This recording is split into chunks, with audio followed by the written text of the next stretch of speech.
राजपुत्र ठकसेन भाग 13। राजाचाच घोडा पळवला।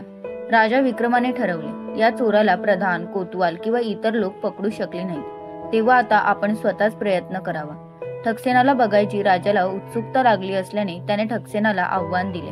ज्या चोराने प्रधानाची रत्नजडित तलवार पळवली, ज्याने कोतवालास कैद केले, ज्याने धूर्त, हुशार अशा अनेक व्यापाऱ्यांना फसवले, त्या चोराने आज रात्री माझा खास घोडा पळवून दाखवावा, तरच तो खरा चतुर आहे असे म्हणेन।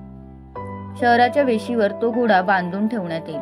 अशा तऱ्हेची दवंडी अवंती नगरीतल्या प्रत्येक चौकातून दिली गेली। माळणीच्या अंगणात दात घासत उभ्या असलेल्या ठकसेनाने ती दवंडी ऐकली। त्याने राजाचे आव्हान स्वीकारायचे असे ठरवले। त्याला स्वतःबद्दल पूर्ण आत्मविश्वास होता। संध्याकाळ झाली। राजाने स्वतः जातीने शहराची नाकेबंदी नीट आहे का नाही हे पाहिले। जागोजाग कडेकोट बंदोबस्त करण्यात आला। नंतर राजाचा आवडता घोडा उत्तम प्रकारे शृंगारून वेशीवर बांधून ठेवला। घोड्यापासून जवळच आपल्या हाताखाली सहस्त्र शिपायांची एक तुकडी घेऊन राजा पहारा करू लागला।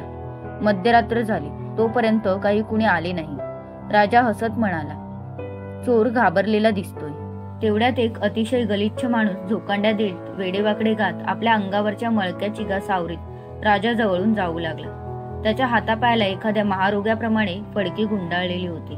भरीतभर म्हणून त्याच्याबरोबर त्याचे गाढव होते व एक मळकट गाठोडे त्या गाढवावर ठेवले होते। लंगडत धडपडत तो चालला होता। दुर्गंधी सहन न होऊन राजाने आपला सुगंधी रुमाल नाकाला लावला आणि एका शिपायाने त्या माणसाला दरडावून विचारले, कोण रे तू?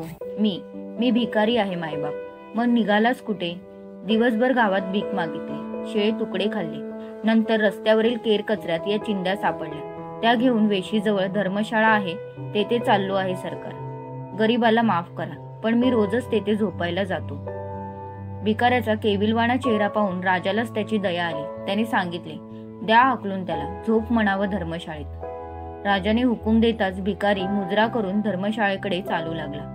राजा व शिपाई गप्पा मारण्यात रंगले। घोड्याजवळ येताच ठकसेनाने चपळाई केली। आपले गाढव घोड्याच्या जागी बांधले। गाढवाच्या गळ्यात आधीच लिहून तयार ठेवलेली चिठ्ठी बांधली। घोड्याला चण्याचा तोबरा दिला, त्याने ओरडू नये म्हणून, आणि मग त्या घोड्यावर स्वार होऊन तो नगराच्या दुसऱ्या टोकास गेला। थोडा वेळ गेला आणि एका शिपायाला गाढवाचे ओरडणे ऐकू आले, म्हणजे तो भिकारी अजून धर्मशाळेत गेला नाही। शिपायाच्या मनात विचार आलाय। तेवढ्यात ते गाढव मोठ्याने ओरडले।